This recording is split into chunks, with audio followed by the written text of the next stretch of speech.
Y así, Newt Gingrich, quiero darte la bienvenida, mi amigo. En primer lugar, Newt fue elegido para la Cámara de Representantes en 1978, siendo el primer republicano elegido de ese distrito en la historia. Fundó la Conservative Opportunity Society cuando estaba en la Cámara de Representantes en 1983 porque no le gustaba lo que estaba ocurriendo con el establishment, y así sucesivamente en la Cámara de Representantes. En 1989 fue elegido como líder de la minoría, Whip. La gente se sorprendió por eso. Pero aquí tenías a un forastero, un rebelde que fue elegido como líder de la minoría, Whip. Y luego tuvimos el contrato con América, que lo cambió todo. En 1994, los candidatos republicanos se postularon con una agenda. Era una agenda muy popular, una agenda que Newt elaboró junto con otros. Y por primera vez en décadas, la primera vez creo desde 1954, en 1994, los republicanos tomaron la Cámara de Representantes con 54 escaños y sorprendieron a todos, excepto a Newt Gingrich, quien pronto se convertiría en presidente de la Cámara. Newt Gingrich, con ese trasfondo, el contrato con América, eras un forastero luchando contra los de adentro y así sucesivamente. ¿Ves alguna similitud o un paralelismo entre tu manera de abordar la política, el gobierno y Donald Trump? Sí, creo, Mark, que hay un paralelismo entre lo que Reagan hizo con el contrato y lo que Trump está haciendo.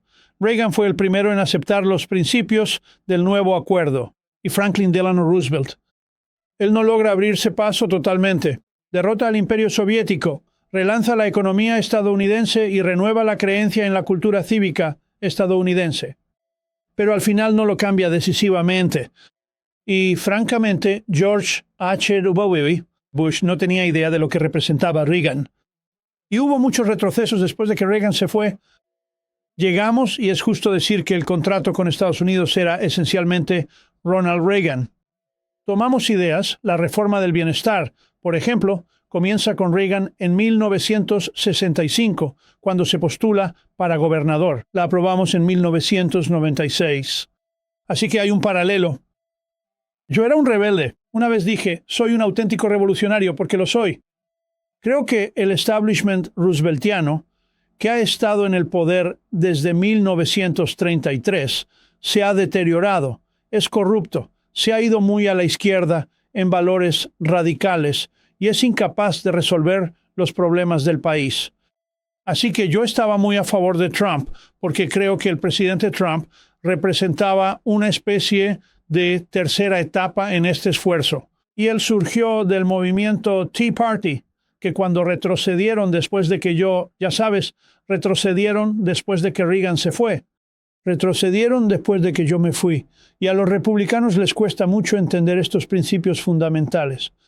Bueno, eso llevó a la rebelión del movimiento Tea Party y creo que el movimiento Tea Party conduce directamente a Donald Trump.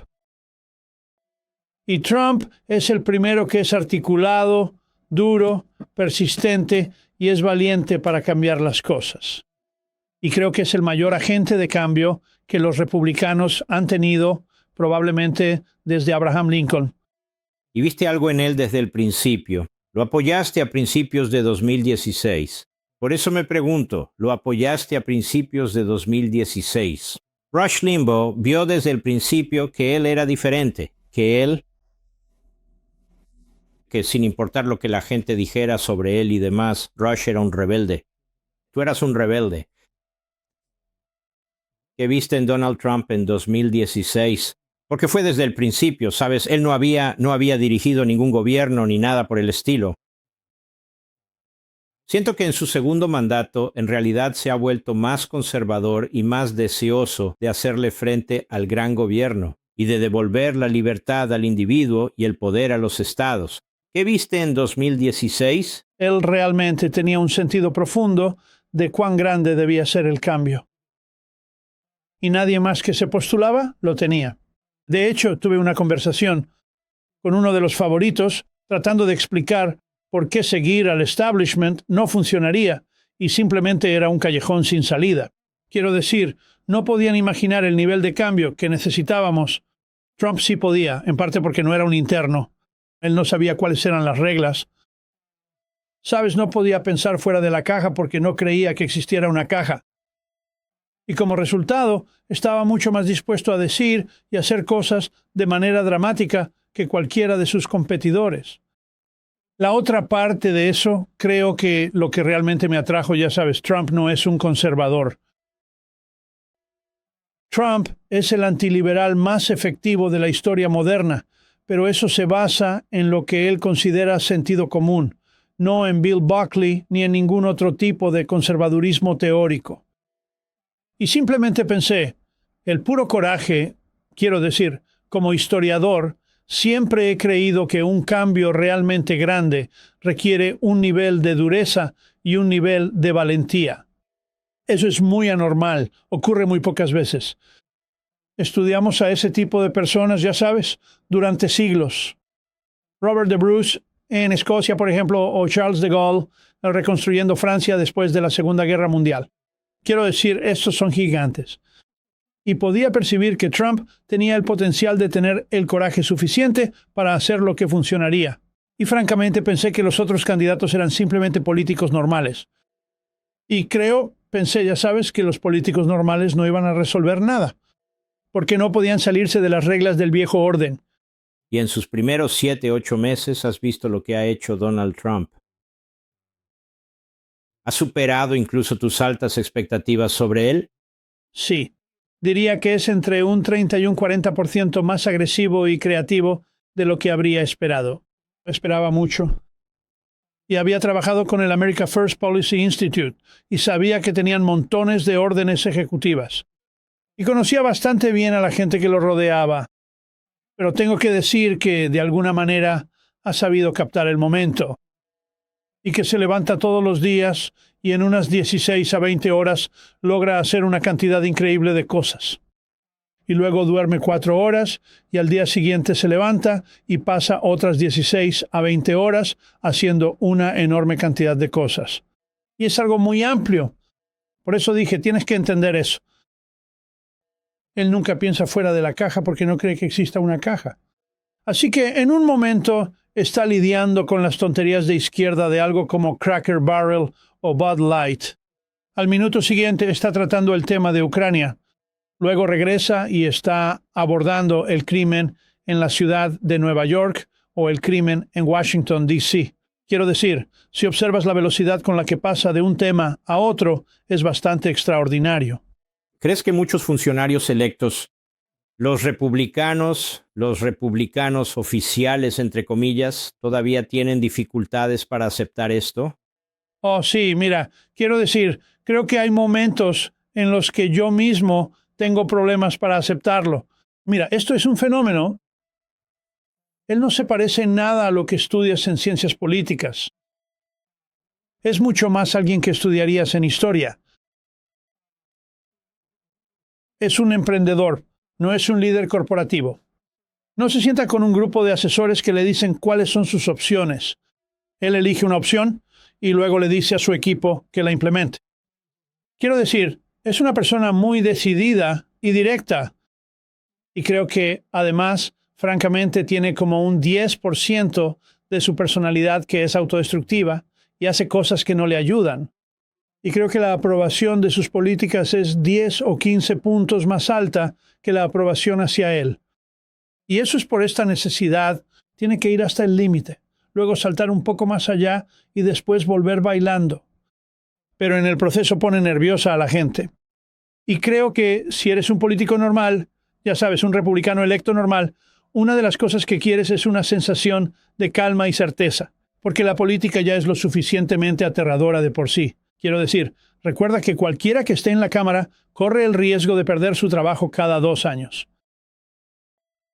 Cualquiera que esté en el Senado corre el riesgo de perder su trabajo cada 6 años. Así que hay un cierto nivel de inseguridad en todo el proceso de ser un funcionario electo. Y Trump no es una personalidad estabilizadora. Es un líder orientado al cambio, dinámico, carismático, que deja tras de sí una estela de cosas extraordinarias. Y creo que claramente él ya está en camino. Si puede ganar las elecciones de 2026 y mantener el control de la Cámara, creo que estará justo después de Washington y Lincoln como uno de los grandes agentes de cambio en la historia estadounidense. Eso no requiere un tipo de personalidad diferente, no solo una mentalidad distinta. En otras palabras, la popularidad de Donald Trump con el señor y la señora de Estados Unidos es muy significativa. La gente tiene un apego hacia él. No hay muchas personas en el medio, o lo aman o lo odian, pero parecería que la mayoría, o ciertamente una mayoría, lo ama y realmente lo aprecia. Y él parece tener una relación con ellos. Por eso lo he llamado el multimillonario de la clase trabajadora. Él habla sobre las propinas. Él piensa en las propinas. Recuerda esa famosa escena cuando estaba en McDonald's y así sucesivamente. Él piensa fuera de lo convencional.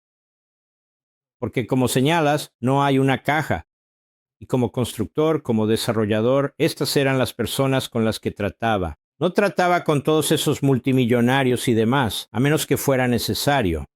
Trataba con los tipos que trabajaban, ya sabes, el acero y el cemento, y así sucesivamente, revisando sus propiedades y demás. No es diferente en personalidad y emoción por eso. Sabes, hay que retroceder y pensar en cuando empezó a postularse en el año 2000. 1.5. Bajando por la escalera mecánica, siendo generalmente ridiculizado por la clase política en los medios de comunicación, armando una campaña y eligiendo una serie de temas que indignan al establishment de ambos partidos, y luego básicamente repudiando las guerras de George W. Bush en el extranjero, enfrentándose en cierto sentido al establishment republicano y llevando a cabo una campaña de puño de hierro contra Hillary Clinton, de quien todos pensaban que sería la próxima presidenta, y luego ganando. Ahora lo sorprendente es que ahora sabemos por las cosas. La gente ha estado informando que la Oficina Federal de Investigaciones, la Agencia Central de Inteligencia, el director de Inteligencia Nacional, el presidente de los Estados Unidos, Barack Obama, participaron en una conspiración gubernamental metódica para socavar y debilitar al presidente debidamente electo de los Estados Unidos después de las elecciones de 2016. Quiero decir, es extraordinario el grado en que todo el establishment entendía que esto era de vida o muerte. Y creo que parte de lo que pasó, Mark, es que Keegan escribió un gran libro llamado La Máscara del Mando. Y en su capítulo inicial sobre Alejandro, señala que Alejandro Magno se lanzaba a la batalla, porque, en la opinión de sus seguidores, él personificaba su supervivencia. Así que no podían permitirse el lujo de que lo mataran. Y entonces entraron en un frenesí para ir a salvarlo. Bueno, Trump es el líder de una tribu. La tribu es la gente que está harta del establishment, harta de la izquierda, harta de las ciudades corruptas, harta del crimen. Y esa tribu tiene un líder, Donald Trump. Triunfo. Y cada vez que la izquierda lo ataca, todos se unen a Trump, porque Trump se ha convertido, personifica ahora su esperanza para el futuro de Estados Unidos. Y es por eso que la imagen icónica de él parado allí, con sangre corriendo y su puño en el aire, diciendo lucha, lucha, lucha, es tan electrizante. Porque este es el líder tribal hablando a su tribu, que actualmente representa aproximadamente entre el 50 y el 55% del país. Bueno, no desde Franklin Roosevelt. ¿Hemos tenido a alguien con este nivel de vínculo emocional? Y creo que por eso tiene una verdadera oportunidad de ser un presidente asombrosamente exitoso. Ahora, cuando usted estaba en la Cámara de Representantes, recuerdo haberlo visto. Recuerdo que mi hermano me trajo su primer libro antes de que usted fuera elegido. Todavía lo tengo en mi estantería. Y me preguntaba, ¿quién es este tipo? Yo era un joven activista conservador, movimiento Tea Party. Yo era muy activo, involucrado con mi libro Libertad y Tiranía y demás. Creo que usted tuvo mucho que ver con popularizar el movimiento conservador de una manera que no se había popularizado antes, salvo con Reagan. Así que, de alguna manera, usted retomó donde Reagan lo dejó y George W. Bush y Clinton estuvieron en el medio.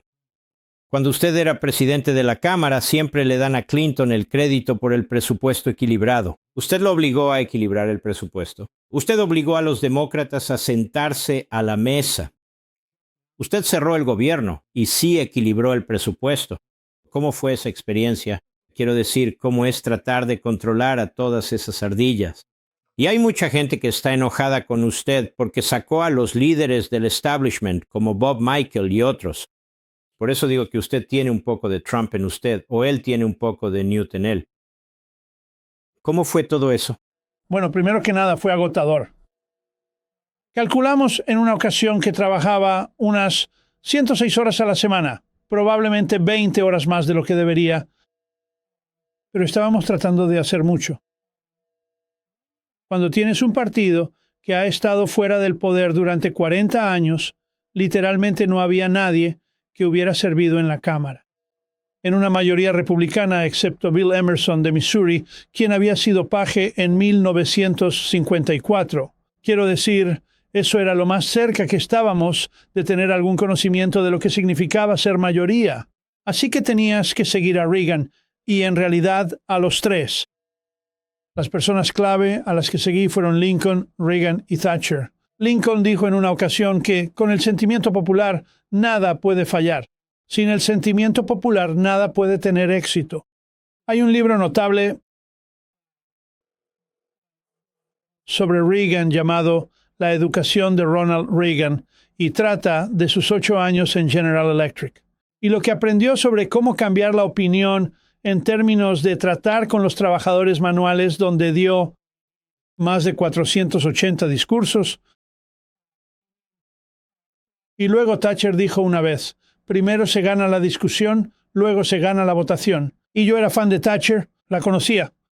Y por supuesto, trabajé con Reagan desde el 74 y empecé a estudiarlo en el 65. Así que, muy metódicamente, esto es una de las cosas que más me frustra, Mark. Aplicamos muy metódicamente una serie de pasos que funcionaron. Y recientemente he escrito un cuaderno de trabajo sobre cómo equilibrar el presupuesto. Y literalmente tuve que volver atrás y tomar todo lo que hicimos, exponerlo y mostrar cómo se conectaba y funcionaba.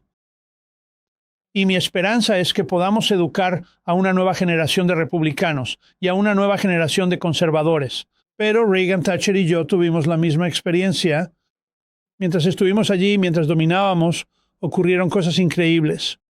En el momento en que cada uno de nosotros se fue, Reagan se va, Bush no tiene ni idea. Thatcher se va, su sucesor no tiene ni idea. Yo me voy, ni Hastert ni George W. Bush tiene idea.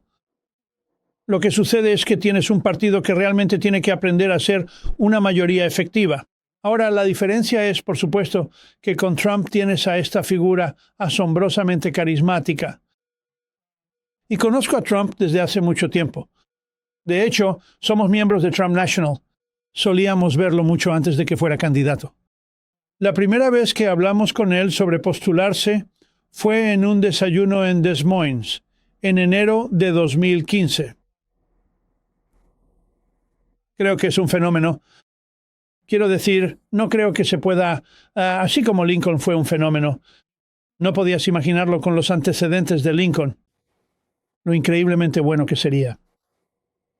Y creo que eso es algo que la gente debe recordar, que a veces en la historia hay un momento mágico en el que alguien aparece en escena y todo cambia.